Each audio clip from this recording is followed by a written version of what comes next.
नमस्कार, मी सौरभ मंडलिक। आज आपण आलो जोधपूरला, राजस्थानला। राजस्थानमध्ये आपण मेहरानगड ह्या किल्ल्यावर आलो।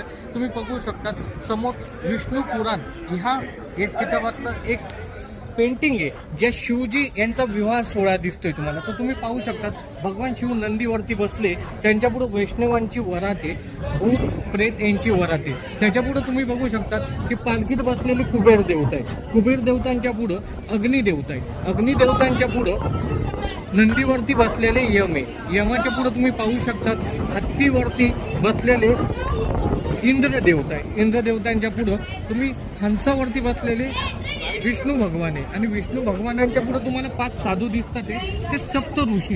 हे सप्त ऋषी दाढीवाले साधू, त्यांच्या पुढे तुम्हाला 3 मुलं दिसतात। या 5 साधूंमध्ये 3 साधूंची लग्न झाली होती, 2 साधूंची लग्न नव्हती झाली। त्या लग्न झालेल्या साधूंची ही मुलं आहे, आणि हे सप्त ऋषी मंडळ आहे। खालच्या बाजूला जर आपण आलो तर खालच्या बाजूला आपल्याला 9 ग्रह दिसतात, ते सूर्य, चंद्र, बुध, गुरु, हे 9 ग्रह आहे। त्याच्या पुढे जर आपण पुढे गेलो तर पुढे तुम्हाला गरुडावरती बसलेले भगवान विष्णू पाहायला भेटतात।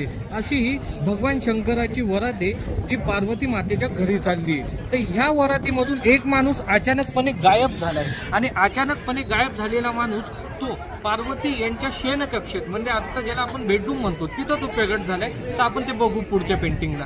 तिथून गायब झालेला एक माणूस, जो त्यावेळेचा चालता फिरता मीडिया नारद मुनी, तुम्हाला वरच्या पेंटिंग मध्ये दिसतोय की नारद मुनी आहे आणि पार्वती यांची आई आहे। तो तिला सांगतोय की तुमचा जावई अंगाला स्मशानाची राख लावून भूताची वरात घेऊन येतोय। त्या वरातीला तुम्ही बघा, त्या लग्नामध्ये विघ्न घालण्याचं काम नारद मुनी करतात। ते खालच्या पेंटिंग मध्ये तुम्ही बघाल की भगवान पर्वत कैलास हे त्यांच्या पाहुण्यांना घेऊन आलेल्या वरातीचं स्वागत करायला चालले। असं हे छान पेंटिंग मेहरा किल्ल्यावरती जयपूर गेट पाशी बघण्यासाठी मिळतंय। ओके, धन्यवाद।